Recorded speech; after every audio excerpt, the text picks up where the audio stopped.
What is up, everybody, and welcome to the Border City Kids podcast. Today is Monday, February 2nd, 2026, and I am currently recording this while wearing 3 layers of wool and a parka in the middle of Florida. I'm not, but the Sunshine State is officially frozen. We're talking icicles on palm trees, frozen pools in Orlando, and temperatures that have Daytona Beach feeling like, yes, Detroit. If you haven't seen our thumbnail yet, yes, that's actually what it feels like out there. They hit freezing cold temperatures. And as if the Arctic blast wasn't enough, it's also Groundhog Day. We were all crossing our fingers. We were hoping for some good news from Gobbler's Knob this morning. And if you're like me in Ontario, Canada, you were waiting for Wyerton Willie to see what happened. Now, unfortunately, Punxsutawney Phil emerged at 7:25 a.m. He took one look around and decided that he saw his shadow, which means we have 6 more months of winter. But fortunately for us in Canada, Wyerton Willie did not see his shadow, so we have some conflicting reports on whether 6 more weeks of winter is going to occur or not. Now, either way, I have a feeling there's still 6 more weeks of winter, and by looking at the pattern for the next little while, it doesn't look too great. For those of you keeping score at home, that is officially 6 more weeks of winter, which we're probably going to have anyways. I'm pretty sure the collective groan from Florida could be heard all the way up from Pennsylvania. Phil has spoken, and he's basically telling us to keep the heaters running and the plants covered until at least mid-March. In today's episode, we are diving deep into the impossible weather situation that is currently taking place. We're looking at the temperature anomalies. We're going to see if we're going to be above average or below average over the next few weeks. I mean, right now it's literally colder in Tallahassee right now than it is in Wyoming in the USA. We'll talk precipitation, and we'll also take a look at those brutal wind chills that we're currently experiencing all the way from Jacksonville to Miami. And we'll give you the long-range outlook to see if we're ever going to be above 70 degrees again in Florida. So, grab your coffee, hopefully it's still hot, and let's get into this deep freeze. You're listening to the Border City Kids podcast, and I'm your host, Brian. Let's dive into it. So we are currently looking at the live radar shot right now, and just like yesterday, it is very similar, and the day before, there's not a lot of precipitation currently taking place in Canada and the USA. We still have that same storm off the west coast of Vancouver up in BC on Vancouver Island, and we have a line of thunderstorms that have formed down near Louisiana, Alabama, and Georgia, and pushing further south with the jet stream. So we are going to see colder temperatures again down further south near the Gulf Coast, well into Florida. We do see a bit of a pushback on the bottom or lower west half or portion of the United States. So we are trying to see a bit of a push with the temperatures. But if you're like me up in the Great Lakes region, it is still very, very cold out. And there's not too much in the way of weather coming. We have a few centimeters of snow coming here and there near the end of the week. We will see a strong dive from a cold front by Saturday, but other than that, there's not too much. So let's take a look at that line of thunderstorms that we are going to see right here, forming over Mississippi, Louisiana, Alabama, Georgia. And it's just a week. It's nothing to be too crazy about. I mean, it's just a little precipitation. We're not expecting anything crazy from this at all. So that's about it for that area right now. There will be warmer temperatures trying to push back against those freezing marks that they did put up. But here they are with some precipitation. At least it's not snow. So it's a bit of a break from the freezing cold temperatures that we've seen recently. These are the current watches and warnings out right now in the USA. Florida's still under that freeze watch. I mean, with the cold temperatures at night, we're probably going to see some colder temperatures dip down near that freezing point, and there's probably going to be a wind chill on top of that. We do have a few winter weather advisories in Michigan and also parts of Kentucky, West Virginia, and Virginia, and that's about it. The rest of the country, you can see, is pretty quiet right now. We do have a dense fog advisory out in California, but there's not too much going on in the way of active weather, at least for a little while. This graph right here, this is showing our temperature anomalies, whether or not we're going to be over or under seasonal temperatures. And once again, like the previous days, the western half of the countries of Canada and the US are dominated by over average or over seasonal temperatures. The Great Lakes region seems to be hounded with those below seasonal temperatures.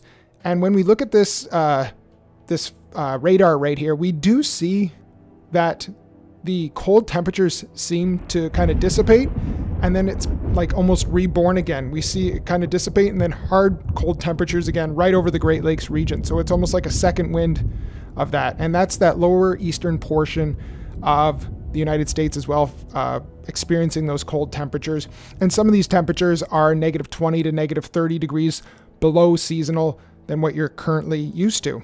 Up in Quebec, we see that the temperatures are about 20 or so degrees above average. Out west in Alberta, British Columbia, Alberta, Saskatchewan, Manitoba, you're experiencing well above seasonal temperatures. In the whole western half, like I said, even parts of Texas now are back into the over average or above seasonal temperatures. Nevada, California, Colorado, Washington, Oregon, North Dakota, South Dakota, I believe Nebraska's in there.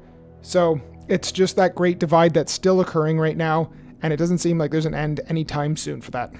Here are, if we take a look at the actual continent of North America, so if you're up in northern Canada, you can actually see that you have some above average temperatures right now, but those cold temperatures that we talked about in southeastern portion of the United States is almost blocked, and it's not really going anywhere. It doesn't really have anywhere to go. It's trapped by those above average temperatures.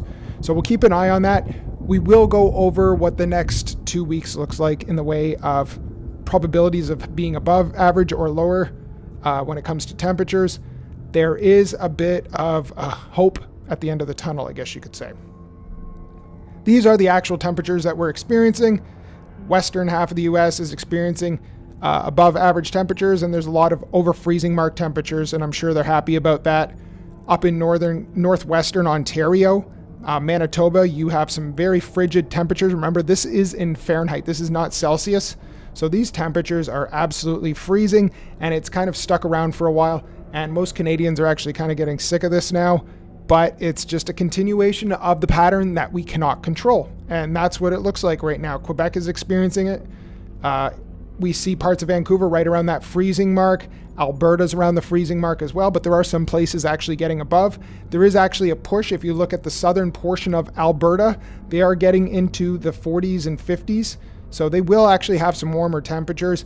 But that whole Great Lakes area, southwestern Ontario through northern Ontario, even Manitoba, you seem to be stuck in this block of cold weather that's just going to continue to dominate the area for at least 2 weeks. And these are some of the wind chills that we're looking at. And if we can look all the way down to Florida, you see that there are wind chills all the way down. So this is a jet stream that is pushed so far down and headed right into the southern portion of Florida. So this is not something we see often, but it does happen. It just depends on the polar vortex and what's disrupted. If there's a stratospheric warming event that's pushed cold air, it's made it fluctuate all the way down to the southern portion of the United States.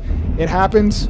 I'm surprised we don't hear about it more often than we do. I mean, the last time we heard about this was last year in January, where the Gulf Coast did experience about 5 or 6 inches of snow. This is supposed to be a rare occurrence, but now it seems to be happening more and more often.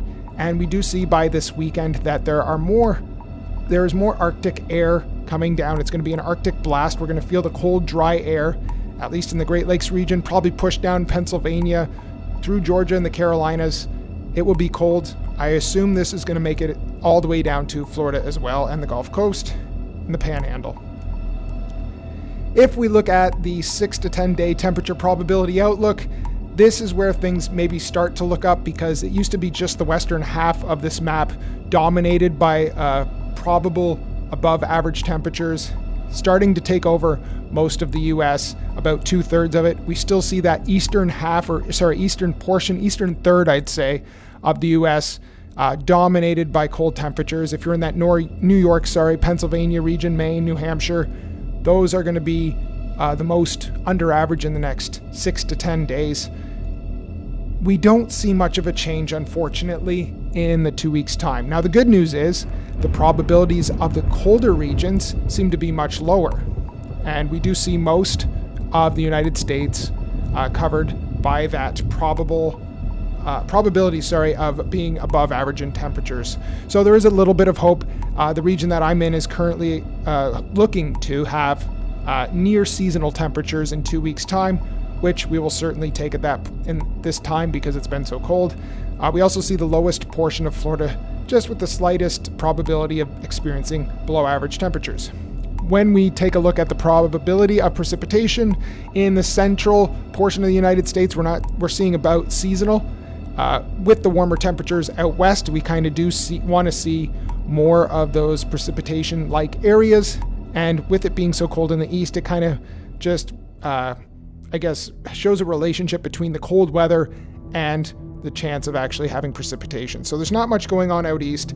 If you're in Florida, Georgia, Louisiana, North Carolina, parts of South Carolina and parts of North Carolina, it looks like you're going to be a little bit drier, at least for 10 days, but it does change up a bit with the 2-week outlook. So maybe we're going to see a pattern flip in the next 2 weeks. We'll have to keep an eye on it, but it's too far away to be too sure. We can only be sure really with what's happening in the next few days, but we keep an eye on it for now. This is the long-range outlook right now for what we're looking at when it comes to precipitation in the next little while. Usually we only look at these and follow them for a couple days because anything after that, the chances of it actually happen aren't actually major, but they can give us something to keep an eye on to look for any patterns or trends or warnings in the future that we might have to keep an eye on. So in the way of precipitation, I mean, there's nothing out of the ordinary. We do see a little bit of a storm pop up about almost midway through the month of February on the 12th. We're not exactly sure if that's going to cut through the mid portion of the states, if it's going to go a little bit north or a little bit south. It depends on that cold Arctic air, the power behind it, or the warm, moist air from the south in the Gulf of Mexico. We're going to see where that joins up, and that is going to be where our storms are going to take place. Now, right around the 5th or so in a couple days, we do see a huge dive of that ridge from the jet stream, and it does dive all the way down into Texas. So we are going to see some freezing temperatures again this weekend, I believe on Saturday, where your temperatures on Friday are going to be fairly warm, and then on Saturday you're probably going to feel a heavy drop. So we are going to see some freezing Arctic shots again this weekend. So if you need to get supplies or whatever you need for the weekend, get those on Friday. It does look to be a lot warmer on Friday than it will be on Saturday. Okay, we do see a lot of thunderstorms start to pop up in a few weeks near Florida. We'll see what happens with that. This is still a little bit too far out, but we do see a little bit more action with precipitation, so we'll have to keep an eye on it. As far as the temperature anomaly goes for the next little while, if you're in the Great Lakes region, it is not good news for you. You are most likely going to experience below average temperatures for the next 2 weeks. You got to hang in there. I think I said that yesterday. If you're in any portion of that southeastern part of the United States, you got to hang in there all the way up the east coast of the United States because there isn't much hope. We do see another Arctic blast, like I said, by this weekend on the 7th and 8th of February. Keep an eye on that. We are seeing temperatures. If you're looking at the graph, we're seeing temperatures 28 degrees below average, 30-something degrees below average. I even saw 45 degrees below average. Now, the good news is if you look in a week's time, we do see some temperatures actually go above. Like we are going to experience warmer temperatures in that area. We'll see how long it lasts, but it does give us a little bit of hope. But anything past a week, we're not too certain about because I have seen this fluctuate day to day. There was an Arctic blast heading down to Texas midway through February, but that has seemed to disappear a little bit. But we'll keep an eye on that for the next week. This is just a long range, just to hopefully give anyone hope who's experiencing temperatures that they don't like. Maybe it'll flip. These are the actual temperatures we'll experience in the next little bit, and it's just the same thing. The entire province of Ontario is covered by freezing cold temperatures. Most of Manitoba and Saskatchewan, northern Saskatchewan, will have freezing cold temperatures. Quebec and the Atlantic provinces will be experiencing cold temperatures as well. It's pretty much the same pattern over and over. Not too much is different on this. So that is what our future outlook looks. We do see a shot through the southern portion of Texas that kind of heads up through central United States. We do see some temperatures into the 50s and 60s. Florida even gets into some of that action in the 70s, but that's in a week's time. We'll have to follow that. The Gulf Coast looks pretty good. We see even places like Arkansas. We also see places like Tennessee, Kentucky, Georgia, South Carolina get into the action with some of those above seasonal temperatures. So we'll see. And I mean, it's a little bit early right now, but like I said, it does give us hope. We do see California getting a push of warmer weather too. It's just that entire Great Lakes region right now seems to be dominated with shot after shot of Arctic air. And the last thing I wanted to talk to you guys about was the Groundhog Day that occurred today. Depending on where you live, you have your own groundhog to look at. If you're like me in Ontario, Canada, you were paying attention to Wiarton Willie today, who did not see his shadow, which means we're going to have an early spring. Now, I find it a little ironic that the coldest part that has been experiencing so many consecutive days below zero says it's going to be in early spring. I mean, I'll take it, but I'm not going to believe it. I would keep my fingers crossed on that. And Punxsutawney Phil, you are saying that it's going to be 6 more weeks of winter. I would agree with that a little bit more. I think that's a little bit more accurate. The Staten Island Chuck, if I read right, predicted that it's going to be 6... Nope, sorry, I'm wrong about that. The Staten Island Chuck also said that it's going to be in early spring. Now, historically, Staten Island Chuck has been 85% accurate, so maybe there is something to it. Maybe it gives us something to look forward to if you're looking forward to spring temperatures and a bit of a warm-up. It has been a deep freeze here in the Great Lakes region.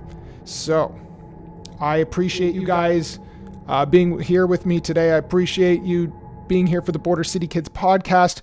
We will come back tomorrow and hopefully we'll have an update on any other storms coming right now. But for the most part, it's fairly quiet. For the most part, it's fairly cold. If you have any questions, type them in the chat and I will try and get back to you.